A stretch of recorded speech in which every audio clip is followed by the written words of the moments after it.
Dr. Rabia, you have one more point you want to make quickly? Yes, just very, very briefly, to this fantastic point that was made by Dr. Batul. I think the distinction between a common threat and a common adversary is fundamental to understanding whether this arrangement can work. A common adversary would require the three states to agree on who the enemy is. And that's difficult because all the three countries work across, different strategic geography. But they do not necessarily need a common adversary if they can agree on common categories of threats.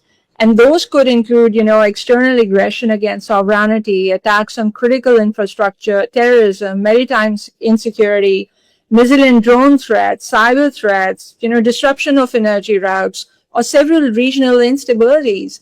And they can therefore align around what they collectively want to prevent without agreeing that the threat always originates from the same state. And that actually gives the agreement greater flexibility. The moment you identify a single common adversary, you create a bloc.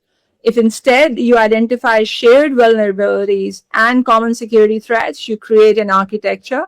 And the challenge then becomes operational. They need consultation mechanisms, like my fellow panelists have said, that determine when a threat to one becomes relevant to the others, what level of response it triggers, and where the limits of collective responsibility lie.